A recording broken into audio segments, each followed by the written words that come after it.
Sup everybody there in YouTube land, this is the LBD Drago back again with a new video. If you've seen the title of this video, you know this is What If Deku Was a Werewolf, Part 5. The reason I'm doing this one is, usually I watch the tail end of my videos, who's for the what ifs, so I can remember where I left off on, to get my train of thought going. And I looked through all of the ones I didn't do already. And I looked through the ones I need to continue. And this one actually started going in and out, in and out, in and out, in and out. Yeah, it got the gears turning at hyperspeed. Or ludicrous speed. I hope you guys get that reference. If you don't, I don't know. Anyway, Deku and his classmates are heading off to the training camp, and they're met up with the wild pussycats. Mineta actually goes to Deku and says, I bet you're gonna be a bit fidgety here with the cats around. Izuku's just staring at him like, dude, I'm a wolf.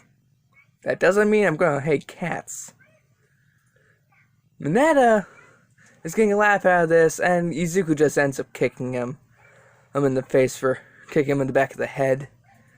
Because Mineta's just that guy. Mineta's just the guy in the classroom that everyone doesn't like. But no, Mineta's the guy in the classroom that no one likes, and is very open about it. Really, anyway, they get dropped off into the woods where they have to clear it in order to get to the camp. They actually clear it within record timing, but they actually do get there within 2.5 hours, because Deku did most of the work, but a lot of them actually did help a lot, because Izuku, being as strong as he's motivated his classmates to push upon their own limits. So, they've actually improved their own quirks. Let's say a couple of students who created super moves later on in the season 3 actually came up with them earlier, let's say that. Meaning, Tokiyama uses a Abyssal Cloak and other things. Other people do other things. I don't know what I'm saying. Anyway, they make it there, they have dinner, they take baths, they go to bed, they wake up the next morning to find out that the real reason they're there is to train up their quirks and push themselves to the limit. And really, Izuku does do the same training, only this time, with how strong he is, they make him go up to his limit of full control. Oh, his limit of wolfman control. Let's say that. And give him weights. And not just the doubling weights. Since he is that strong, they actually give him weights that increases weight tenfold instead of twofold. Izuku gets a real workout out of this, but he is kind of worried that he might end up getting too strong. But, and they actually do have sparring matches between students who the teachers believe, they have students spar against each other who have quirks that would strengthen each other as they fought. So basically like that. A couple days past, they have been going through. Everyone's learned a little bit about each other, including Class B, because they've actually gotten closer. Let's say they get closer to Class 1A, except for maybe Monoma, because he's just that guy. He's effing that guy. Monoma is just another guy that no one likes. But, yeah, Monoma needs some help. And Eda needs some help. I'm certain most people in that universe need help. For several reasons. Anyway, back to the what if. Rambling, sorry about that. Haven't done this in a while. Anyway, the test of courage runs around. Class B is in charge of scaring groups of Class 1A. And everyone is noticing Deku wearing sunglasses in the middle of the night. Reason being, it's a full moon. Deku explains how he has to wear them if he's ever out at night during a full moon. Or else He explains what happens when he first went full wolf during a full moon when he was a kid, when his quirk first manifested. And he explained how he stared at the full moon too long, went full wolf, broke out of his home and woke up close to 1,000 miles away, maybe from his actual house. And at this stage, Izuku might wind up from going to Japan all the way to America across the sea or something. Heck, he'll probably wind up in Europe, if it's going some ways, depending on how his wolf form is doing. Izuku, who is, let's see, everyone's paired up the way they are in the anime, and Izuku smells smoke. And then he sees as Pixie Bob, yeah, that's her, is about to get attacked. Izuku actually just saves her and punches Big Sis Magnum backward, but it doesn't really do much, because Izuku has to restrain himself a bit, because of One for All Wolf full moon thing. And Izuku then notices that Koda's not around. Koda did try punching Izuku, but it didn't hurt him at all because he was still mostly wolf. And in his wolf form, a punch from a little kid doesn't do much. Yeah, I should have mentioned that too. I do that a lot, don't I? Yeah. Anyway, he sees how Muscular is attacking Koda. And in this what if, like I did previously in another one, All For One actually gave more quirks to some select members of the League of Villains Action Squad. I am sorry about the background noises if you can hear these. That's my little brother. I have to watch him. Anyway, Izuku notices that Muscular is attacking Koda. Izuku catches Koda and punches Muscular back. And Muscular then says, "Hey, you're that werewolf kid.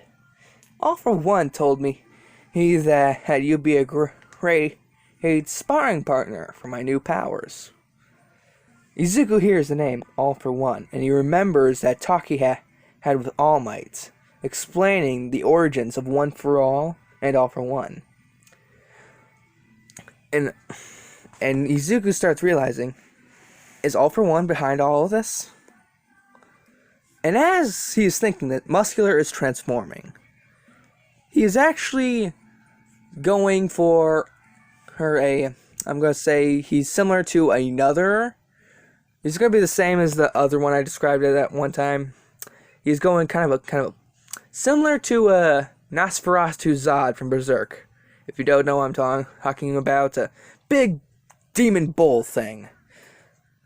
And just imagine that. Izuku is fully powers up to 95% of Wolf and 95% of One For All.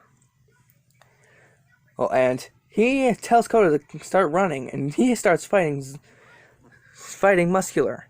Koda does get back, thankfully, and he tells them what's happening. And as he said that, Izuku is sent flying into the ground, causing a massive explosion. As the heroes are running towards that, Izuku is waking up and seeing it clearly. His glasses have been broken. And then, by mere accident, he starts staring at the full moon. Izuku is not aware of what happens to himself in the full moon. He tells him to run.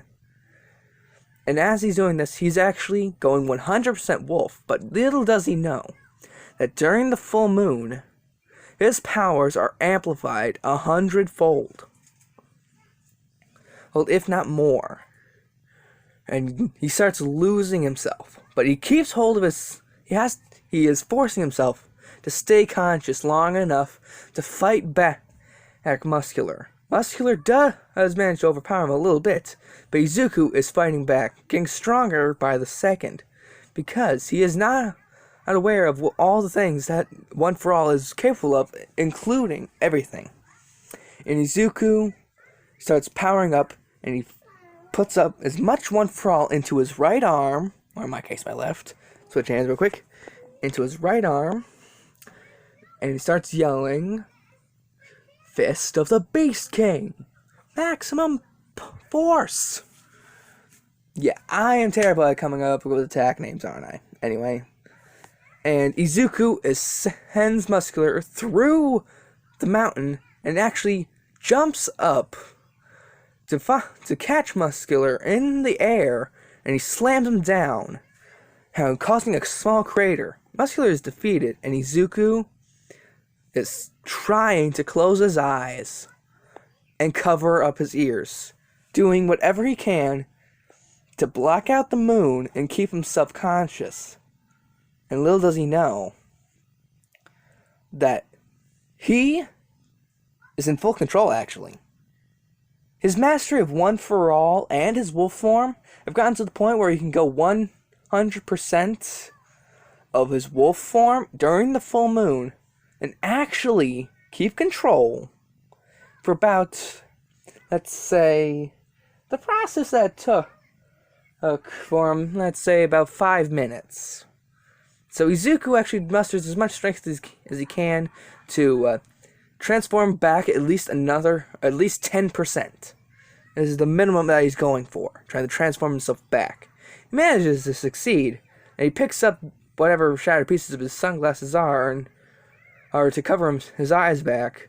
Luckily, Aizawa came back with a fresh pair to cover his eyes, and Izuku, who remembers about everyone else, and he goes after him. And that is where I'll leave it off for now. I'm already at 11 minutes and 40 seconds. Anyway, that's where I'll leave it off for now. If you like this video and you think I should continue this series on, let me know in the comments below what you think. And, brief announcement. I may or may not do when I finish up this What If and What If Deku was a stand user, I may or may not do a segment for the My Hero Academia movie. I may or may not do that.